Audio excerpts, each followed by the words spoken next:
Good evening and welcome to Vantage from the lovely city of Gandhinagar, the capital of Gujarat, the city named after Mahatma Gandhi. Why are we here tonight?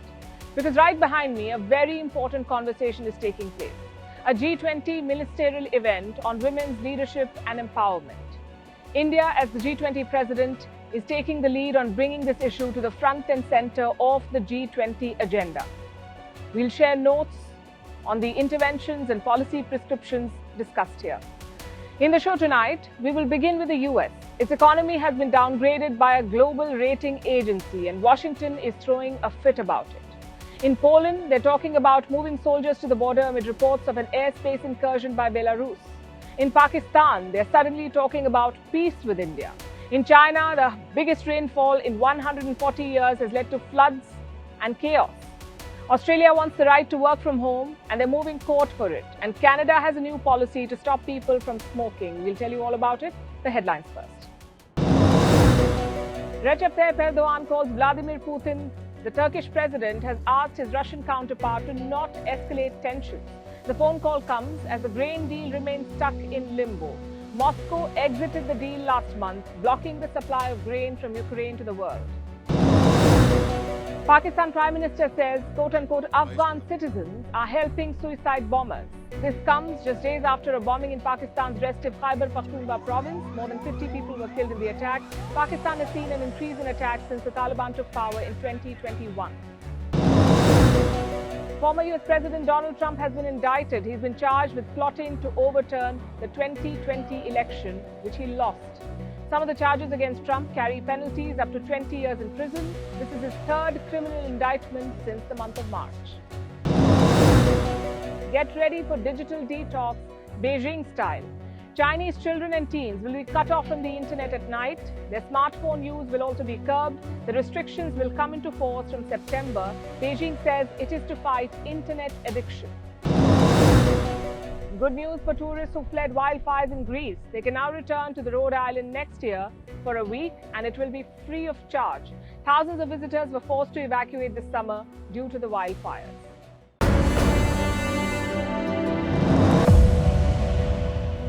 America has been downgraded, and that's our lead story tonight.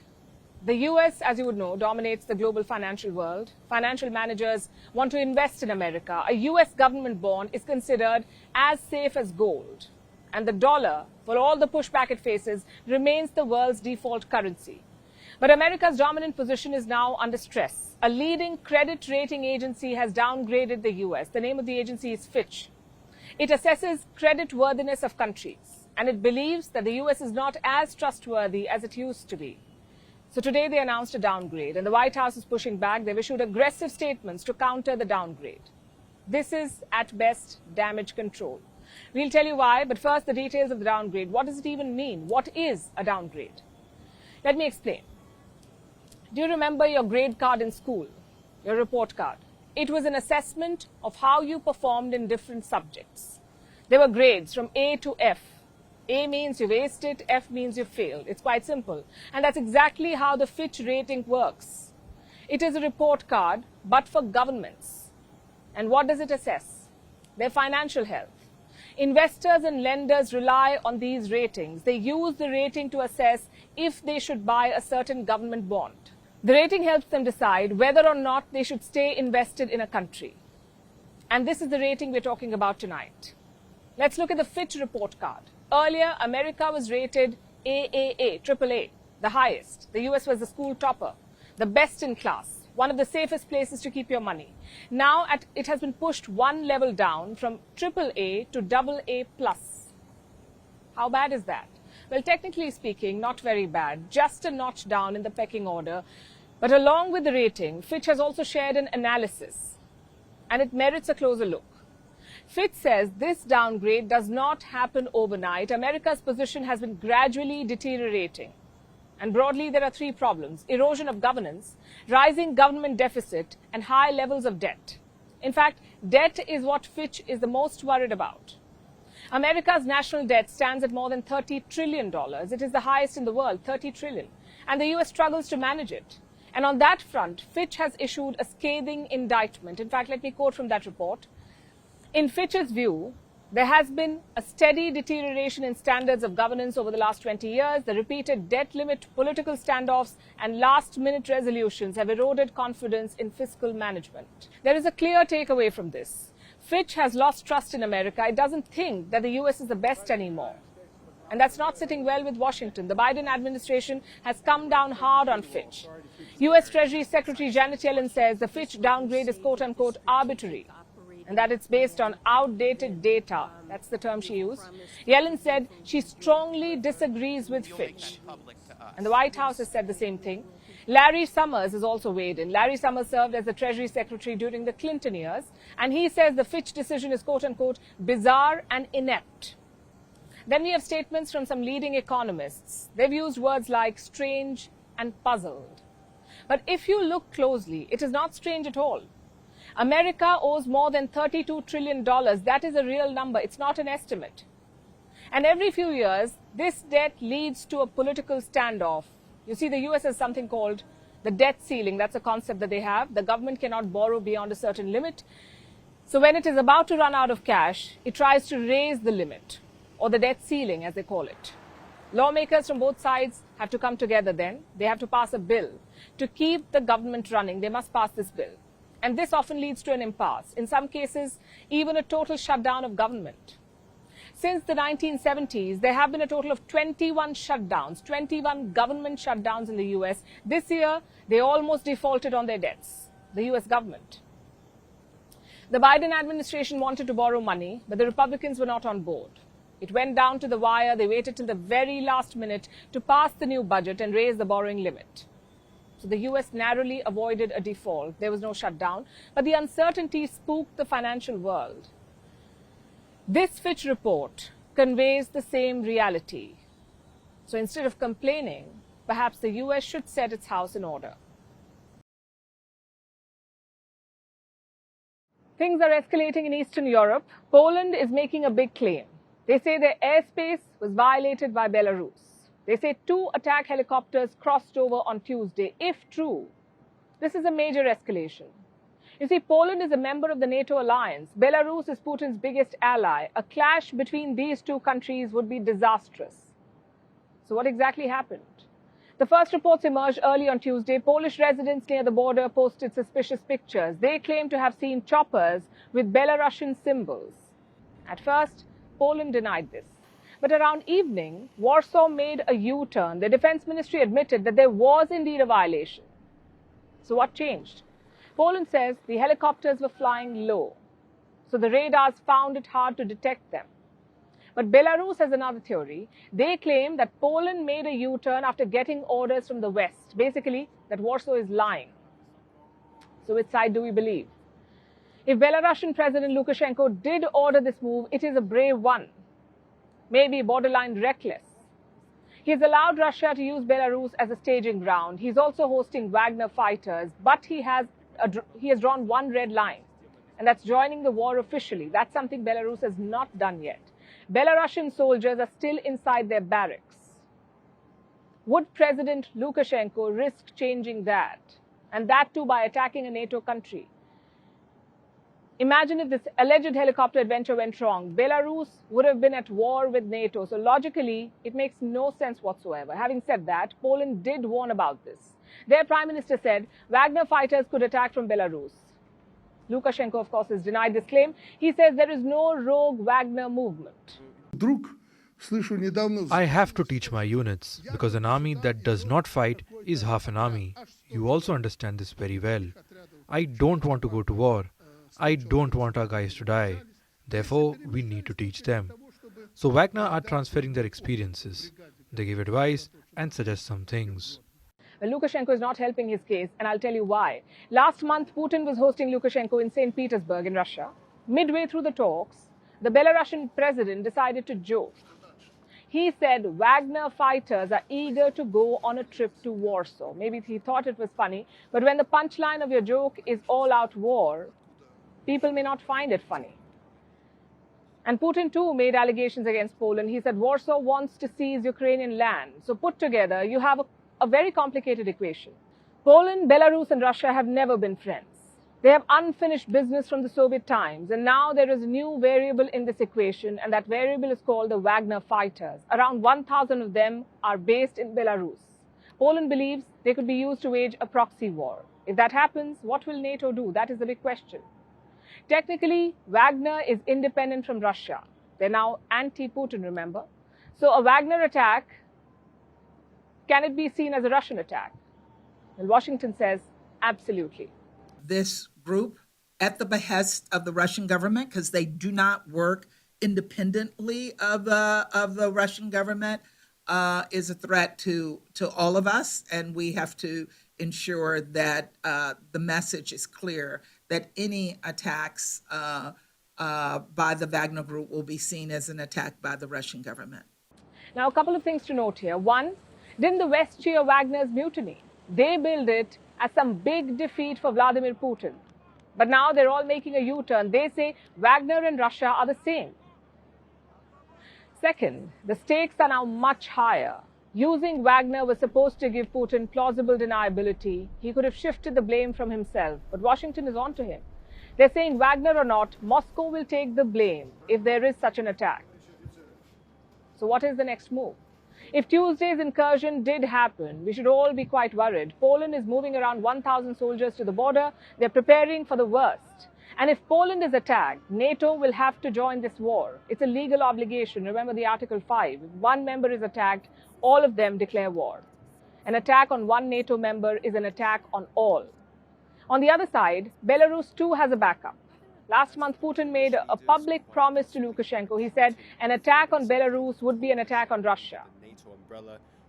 So will things descend to that?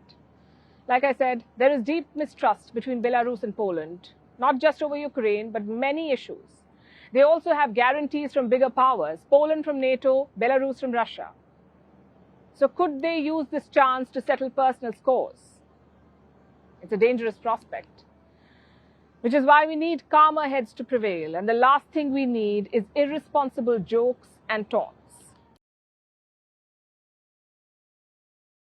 As it is, the war is escalating and spilling over. The attacks have intensified. Ukraine carried out drone attacks on Moscow. Russia sees this as provocation, its own attacks on Ukrainian cities notwithstanding.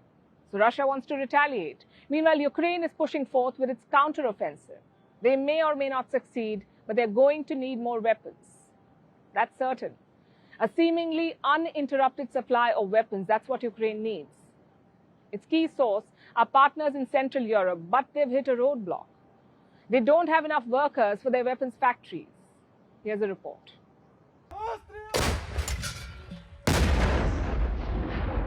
Over 500 days into the conflict, Ukraine and its Western backers are confronting a new challenge. No, it's not the weapon supplies. Manufacturers are ready to meet Kyiv's requirements. What they are struggling with is talent. The workers needed to make the weapons are in short supply. A recruitment drive is underway in Central Europe. It's one of the key hubs where war supplies for Ukraine are built. Since the war began in 2022, factories in Poland and the Czech Republic have been churning out guns, shells and more. The output has already matched the size and scale of the Berlin War era. But the manufacturers think they can do better. They want to ramp up production, but they don't have enough workers. So the arms industry is rolling out lucrative incentives. A manufacturer in the Czech Republic has offered company-financed apartments for new hires and even free food in canteens.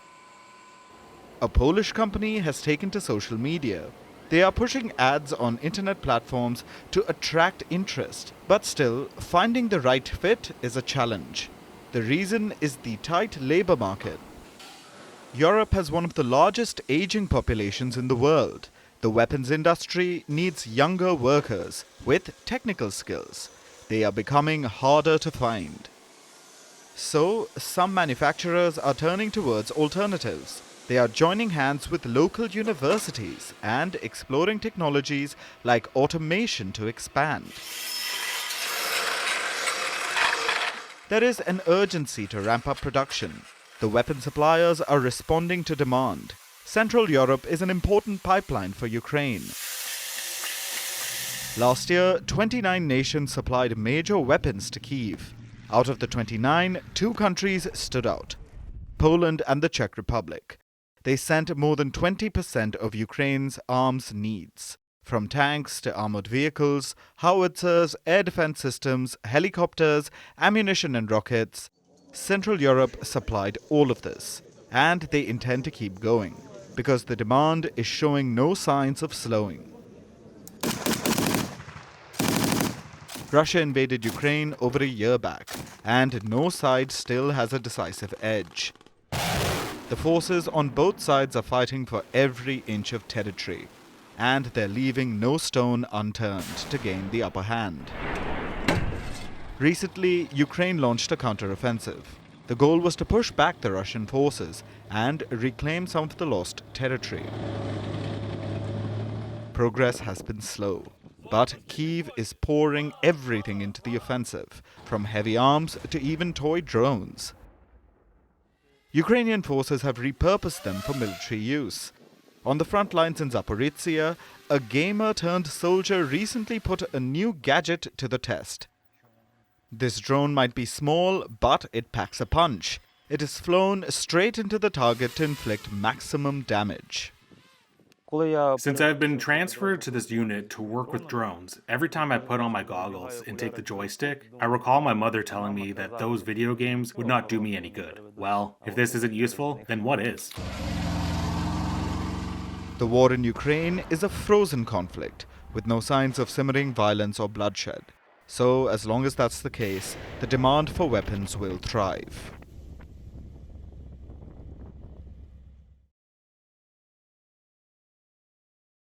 Brace yourself for this next story because Pakistan is talking about peace. It's one of the most absurd stories of the week. Maybe a tie with this human/bear in China. Pakistan's Prime Minister Shehbaz Sharif wants talks with India. Listen to this first. We are prepared to talk to them, provided that the neighbor is serious to talk serious matters on the table. Because war is no more an option, that our neighbor has to understand that we cannot become normal neighbors unless abnormalities are removed, unless our serious issues are understood and addressed to through peaceful and meaningful discussions. Classic Pakistan. Talk about war and peace in the same sentence. Just one advice for Shehbaz Sharif though. Next time, maybe mention who you're talking about. It's India, not neighbor.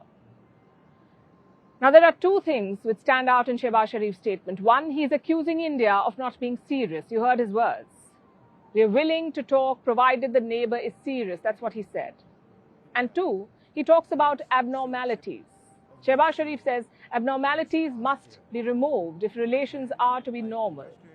Good wordplay, but beyond that, what are these abnormalities? That Shehbaz Sharif did not specify. For India, it's always been terrorism. India has insisted that terror and talks cannot go hand in hand. We'll have to wait and see the response this time. But Shehbaz Sharif's comments were not isolated. Elsewhere, his Minister of State for Foreign Affairs was also talking about India. Her name is Hina Rabbani Khar, and her tone was quite different. Listen to this. Then there is the East, okay, which is the darling of the West, but really has decided to be the darling of the West while at the same time being very, very belligerent within the East. So India, stands out as a country which is very, very open towards certain countries, but very, very closed-minded towards some of its own people and towards certain countries within the region. Hina Rabbani Khar says India is trying to be the darling of the West. Maybe that's why India is the top buyer of Russian oil. Or why India criticizes Western comments on internal issues, or why India attends the SCO and BRICS summits. Plus, it's a bit rich coming from Pakistan. This is a country that spent most of the Cold War years doing America's dirty work. So less of a darling, more of a minion. Anyway, let's focus on what they're trying to do here. The Pakistani leaders. Sharif, at least on paper, is the Prime Minister of Pakistan. Any initiative aimed at peace is welcome, especially coming from Islamabad. But when Pakistan talks about peace, you must ask three questions. A, why now? B, do their actions match it? And C, does the army support it? The timing is indeed strange. Shehbaz Sharif is an outgoing prime minister. Why would he make a peace appeal to India? Normally, it is done to appease international lenders and Western countries. When Pakistan needs a bailout, they talk sweet. They pretend to be the nice guys. So could this be a similar attempt? The International Monetary Fund has released one payment for Pakistan, but reports say they're going to need more. Comments about peace and talks are usually green lights for lenders. They signal positivity. And there is precedent for Pakistan doing this. On the 17th of January this year, Shehbaz Sharif made a similar appeal. He offered talks with India. And guess what happened after 2 weeks? Pakistan held the first round of their talks with the IMF. So that's definitely a possibility. Now to the second question. What is Pakistan doing for this peace that they want? Well, pretty much nothing. Reports say border infiltrations are still happening. So is smuggling of narcotics. You see, there's a big difference between talking peace and working for peace. Pakistan only does the first. They talk. Finally, question number 3. Does the army approve of Shehbaz Sharif's statements? I would think so, because the army chief, Asim Munir, was present at the same event. Those comments by Shehbaz Sharif were made in his presence, the army chief's presence. Plus, the current government is supposed to be supported by the army. So I'm guessing they do agree. If you keep all the history aside, if you look at the pure logic of this appeal, it makes perfect sense. Pakistan desperately needs India's friendship. Their inflation is still at 28%. Their external debt is still unpaid. Around 8 million Pakistanis are likely to experience acute food shortage this season. And to top it all, the security situation is bad. Just this week, there was a suicide attack at a political rally. Around 56 people died. So on paper, Pakistan needs normal relations with India, very much. The so-called darling of the West could really help them out. Just look at Sri Lanka. India lobbied for Colombo at the IMF. Lenders from Japan and France are now lining up to help.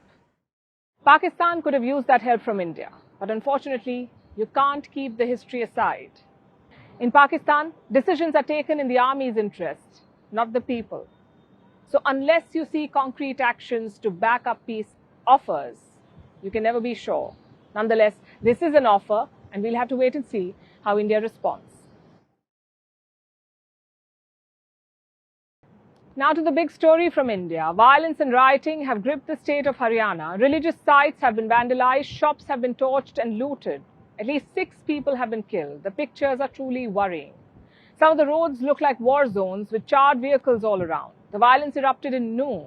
It is a village in southern Haryana. It is also close to one of India's biggest business hubs, Gurugram.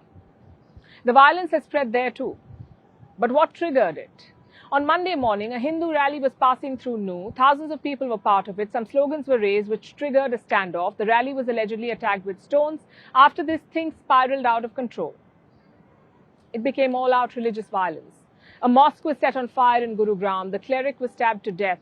In total, at least 6 people have died. More than 70 others have been injured. Dozens of vehicles and shops have also been gutted. What is the government of Haryana doing about this? Around 116 people have been arrested. 90 others have been detained. The chief minister says those guilty will be punished. He's also asking for more central help. 20 companies of central forces are already deployed in the state of Haryana. The chief minister wants 4 more. Internet has been shut down in parts of southern Haryana. Plus, there is a curfew. You've probably heard dozens of debates on this story. Maybe seen multiple reports on how the violence unfolded. So we're not talking about that. We are talking about the bigger picture. Gurugram is often pitched as a cyber city, a hub of all things technology. Yet that very same place doesn't have internet right now. What sort of message does that send? And I'm not saying the shutdown is not justified. I'm saying things should never have reached this stage. We talk about making Gurugram a global city, a top destination for big companies. But put yourself in the shoes of a foreign investor or a CEO at a multinational company. Would you be confident about setting up shop here? Amid these pictures of charred vehicles and riot cops. Exactly my point. Gurugram has become a success story in recent years. It is home to thousands of production houses. Some of the biggest MNCs have offices there, like Nestle or Coca-Cola or Maruti Suzuki. But today, many of them are spooked. Companies have asked employees to work from home. You can't become the next Hong Kong or Singapore with such headlines. And I'm not just talking about the violence. Look at other indicators. Crimes against women were up 57% last year. Snatching cases up 27%. One person dies every day from road accidents in the city. Gurugram even has a gang problem. In the last 2 decades, around 15 top gangsters have been killed in violence. This year, a man was shot 13 times. These are not good numbers. They don't encourage locals, let alone foreign companies. The question is, what is the root cause? Does the state government not have enough resources? It's hard to believe that. Haryana is ruled by the BJP, the same party in the state and the centre, so there is no scope of federal roadblocks. Consider what happened this week. Haryana got 20 companies of central forces within 24 hours. So resources are very much available, but somehow they're not being used well. We saw a similar situation in Manipur. Same party ruling at the state and centre, yet no end to the violence. But both these issues are linked to law and order. It's the bread and butter of all governments, but clearly not in Haryana. From start to end, this is law and order failure. How were inciting slogans raised at a rally? How was the crowd allowed to pelt stones? How was the mob allowed to go on a rampage? The answer to all of these questions is the same, because law and order failed. So what needs to be done? Well, the situation is slowly returning to normal. Hopefully, the violence will end soon. But the state government's job does not end here. As citizens, we have some expectations from them. Going to office without being attacked, walking on the roads without being stone pelted, running our businesses without mobs at the door. Is that really too much to ask? If Gurugram wants to be a futuristic city, it must get the basics right.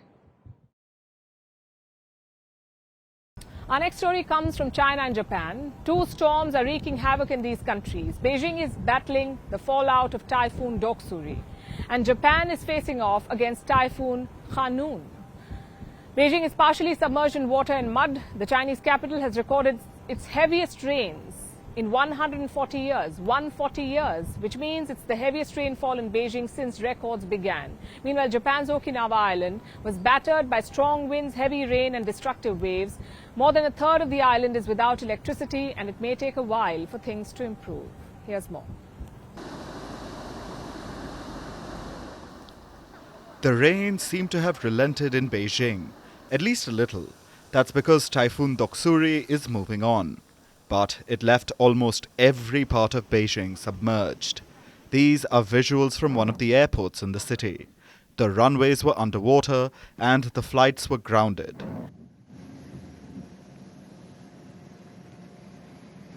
What you're looking at now is being called a graveyard of cars, all swept up and destroyed by the storm. Most of Beijing has been left with streets full of water, mud and trash. This is a wetland park in the city. The water levels have reached the treetops there, and the park has become home to a floating pile of garbage. Doksuri caused tremendous destruction. It will take a while to clean up. After being battered for 4 days and 4 nights, the Chinese capital seems to have gotten a break. But those 4 days took their toll. At least 11 people have died in Beijing, and some are still missing. Chinese paramilitary forces have been involved in the search and rescue. They've been taking out inflatable rafts to navigate through the roads that have turned into rivers, risking their lives to try and save Beijing's stranded residents. Reports say 2 of the 11 casualties in the city were rescue workers. They've also been delivering food and supplies via helicopter to residents trapped in their homes. The storm may be leaving Beijing, but it's heading further inland. Hundreds of thousands have been evacuated from cities in the neighboring Hebei province. That's where Typhoon Doksuri is headed. The typhoon broke numerous records in Beijing. The city saw its worst rainfall since records began 140 years ago. Since Saturday, it has received 744.8 millimeters of rainfall. It was worse than even the storm of 2012. That was when Beijing last saw similar amounts of rain. Just 40 hours after the rains began, Beijing received the average rainfall for the entire month of July. A month's worth of rainfall hit China's capital in less than 2 days, which explains why the city is in disarray.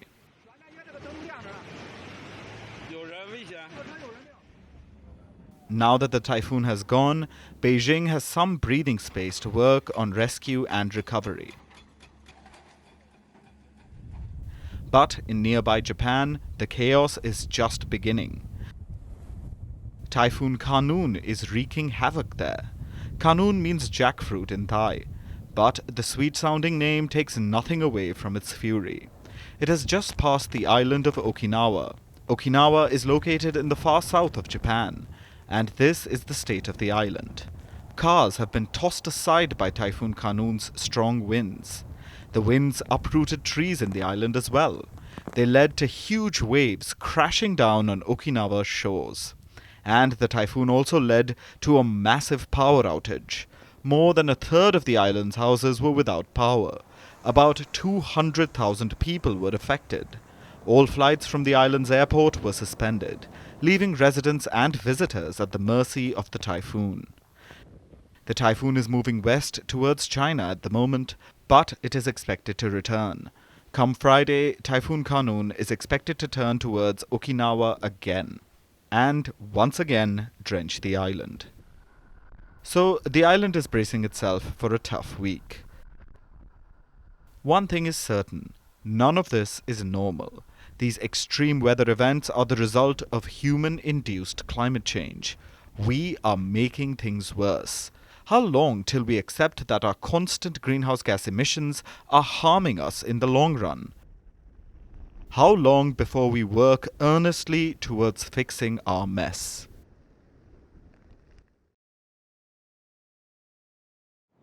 Now let's talk about another Southeast Asian country, Singapore, where the bottom line is, well, the bottom line. Back in 2007, the government made a major announcement. It had hiked the salaries of its ministers, not by 20 or 30%, but by 60%. An increment of anyone's dreams, really, 60% hike. The Prime Minister saw his pay jump to over $2 million. It was 5 times what then US President George Bush was making. Why was Singapore so generous with its ministers' salaries? Well, there is no hidden or evil reason here, hopefully. They simply wanted to pay the lawmakers well, to ensure that they were happy, to deter corruption, and to keep the politics clean. Today, Singaporean lawmakers are among the best paid in the world. Their salaries are comparable to top earners in the private sector. But here's the thing. When the government pays its leaders well, it also demands accountability. It always should, but in this case particularly. And a clear example of this is before our eyes. Meet S. Iswaran, the Transport Minister of Singapore. He was arrested last month in relation to a corruption investigation. Incidents of corruption are rare in Singapore, at least reportedly and until recently. Singaporean lawmakers are known to stand on high moral ground. And with Iswaran's corruption scandal too, the parliament refuses to lower its pedestal. An investigation is still underway, but Iswaran is already facing the music. His pay has been cut by 82%. You heard that right. A cabinet minister under investigation has got a pay cut, and that too by more than 80%, 80. It's almost unbelievable. How many times do you hear that? Not enough, I would say. Reports say this has happened only twice in the past, both times in Japan. In 2021, 5 officials in Japan's communication ministry received pay cuts. What for? For whining and dining. They enjoyed expensive meals sponsored by the companies they worked with. In 2018, Japan's then finance minister Taro Aso took a pay cut. It was voluntary. He let go of his salary for 1 year because 20 of his officials tampered with public documents. Can you believe it? The finance minister of a country taking 1 year's salary cut, taking responsibility for his team's actions. Sounds almost dystopian. That is not to say that ministers do not take pay cuts. Of course they do. All across the world on several occasions. I'll give you some examples. This year, Mozambique reduced the pay of its senior officials to reduce its salary bill. Last year, Malaysian ministers took a 20% pay cut. This was to show solidarity as their country suffered economic troubles. During the pandemic in 2020, both Indian and Kiwi ministers took a pay cut, which is all very well, but more often than not, these moves fail to impress people. because leaders across the world have been involved in corruption charges. Take, for instance, Pakistan's former Prime Minister Imran Khan. He has more than 100 cases of corruption against him. Whatever the talk of political vendetta, there is proof of corruption against Imran Khan. He faces the law. Here in India, scores of leaders have corruption cases. What action do they face? How often is justice served? Forget punishment. Do they even get a pay cut? And that is not enough punishment for a corrupt lawmaker. But it makes a significant point. Lawmakers say they serve their country and their people. Do they face action when they don't do their job well? Do they get an incentive when they do it better? In a world where all of us are assessed on the basis of performance, I think it's time we demand better accountability and more transparency from lawmakers. Singapore's example is an interesting one. What do you think? Do you think salary cut should be punishment for a minister who doesn't deliver or is under investigation? Write to us with your thoughts. Our next story is about work from home, the modern work conundrum. It has divided people like few things can. There's a bunch of people who like their comfort and freedom and want to continue working from home. And there's another set that says remote work compromises productivity and teamwork. Is it just a war of preferences, or does data support one case over another? And that debate is very much on. In countries like Australia, it has turned into a lightning rod. Australians are so mad about returning to office, they're taking companies to court. They want the right to work from home forever. Here's a report. The worst of the pandemic is over. People are back to living their normal lives. But what exactly is the new normal? Is it working from home? Is it working from office? Is it a bit of both? That's up for a debate. And it's turning out to be quite a contest. Elon Musk may call for an end to work from home, but it's unlikely he will succeed in Australia. Australians have the world's strongest work-from-home rights. In fact, they hate working from office so much that they're taking companies to court over it. Unions in Australia are setting a precedent. They are fighting tooth and nail with companies, with banks, and even with the federal government, all for one reason. They want work from home to become the norm. In April, the CEO of National Australia Bank ordered 500 senior managers to ditch work from home. They were asked to come back to the office full-time. Now, this is Australia's third largest bank, but the public sector union fought back. They challenged the directive. In July, the bank had to give in. It agreed to a union deal that gives all employees the right to request work from home. The same week, the union struck another deal. It now lets Australia's 120,000 federal employees request work from home for an unlimited number of days. So, Australia may sound like work from home heaven, and it is. But is this the picture across the globe? Employees may like working in their pajamas, but companies want them back on their desk. A survey asked 35,000 workers and employers in 34 countries. Only 19% of the workers wanted to return to the office. They wanted 2 days of work from home every week. Meanwhile, the bosses wanted just one. Does this mean the era of work from home is over? Companies were hoping that it would be once they issued mandates. But they are clearly wrong, like what happened in Australia. So the end of that debate is on the horizon. There's a clear gap between what workers want and what companies think is good for them. This sets the stage for a historic confrontation, one that could drag on forever. So is the inevitable a compromise, a hybrid work model? Most probably, yes. Meanwhile, a new era has already begun in Canada. Well, for Canadian smokers anyway, the country's stringent new cigarette regulations have come into force. How stringent? Well, this is the nation that pioneered graphic images on cigarette packages. So it really had to go the extra mile to tighten the screws further, and it has. The countdown has begun in Canada for warnings on every individual cigarette. That's right, every Canadian cigarette will soon have a warning printed on it. It's one of the many measures they're introducing to discourage people from smoking. Here's our report. Smokers of the world, lend us your ears, for your eyes are about to get beset by a new type of warning. Canada is at it again. The country has come up with a new way to drill home old warnings. You already know that smoking is bad, but now Canada will remind you with every cigarette you pull out of your pack. Because you see, a law has come into effect. And in a few years, it'll reflect on each and every Canadian cigarette. The first smoke from your new cigarette pack may say, cigarettes damage your organs. The next could be different, marginally. It could say, cigarettes cause cancer. Or that cigarettes cause leukemia. You know, for those of you who like a more scientific warning. It may say, tobacco smoke harms children. Or for those of you without little ones of your own, cigarettes cause impotence. And in a poetic way to round off your chain-smoking journey, the last warning could be poison in every puff.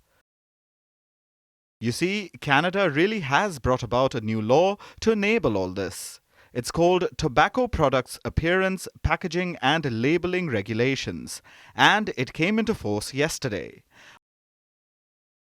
What the law aims to do is simple: encourage people to quit smoking, using every opportunity to hammer it into them that cigarettes are harmful. Canada has always been on the forefront of the war against tobacco. In 2001, it was the first country to mandate pictorial warnings on cigarette packs. This new law is an extension of that. Maybe you have found a way to ignore those blood-curdling images. Or if you're in a country like India, maybe you just buy loose cigarettes, never having to look at the graphic warnings at all. Well, Canada has now found a new way to get its message across nonetheless. Each and every cigarette will be printed with a warning, the kind we told you about earlier. So every smoke break will also be a reminder of the harm cigarettes do. And remember, after Canada pioneered the graphic package warning, the idea spread. So don't be surprised if you start getting warning-laced cigarettes in your country soon as well. Now, the cautionary cigarettes aren't the only change Canada's new law brings. It's updating the packaging too. It'll keep changing the image on the packages regularly, because research shows that after a while, people tune things out, even terrifying images of cancer. So, Canada will ensure the pictures keep changing before you can learn to ignore them. Also, the warning pictures will cover 75% of a cigarette box in the future. Canada's standardizing the warning size, in case cigarette manufacturers try and find loopholes. And speaking of loopholes, this won't just apply to cigarette packs. All Canadian tobacco products will soon bear the warning signs. But the new law will take time to be implemented. Canada is taking a staggered approach. There are different deadlines for different tobacco products to adopt these new standards. But come April 2025, every Canadian cigarette or cigar will have to conform to these rules. So Canada is taking the fight against tobacco seriously, as it should. Tobacco is a harmful and addictive substance.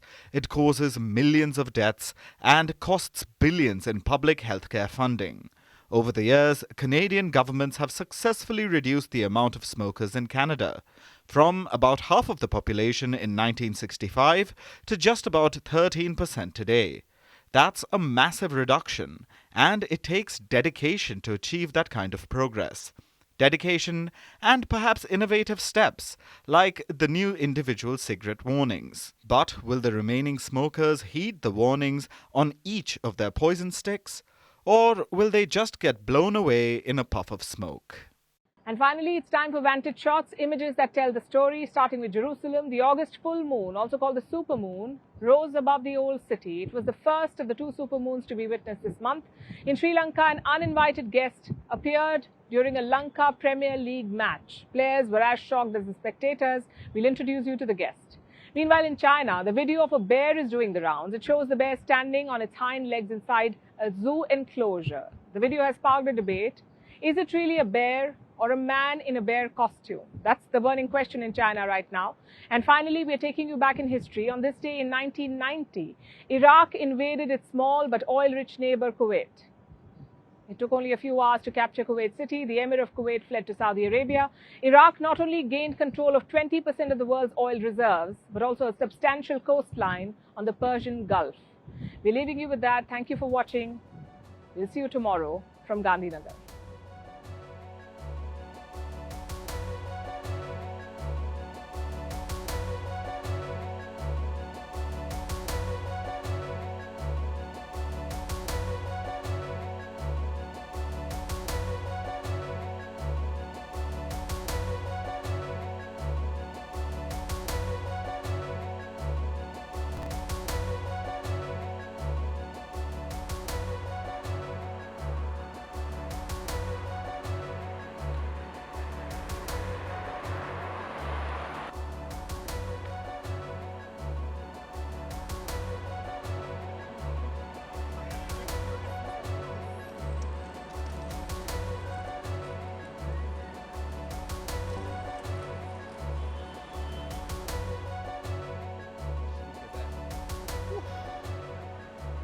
One thing that cricket field, I think we've got to wait for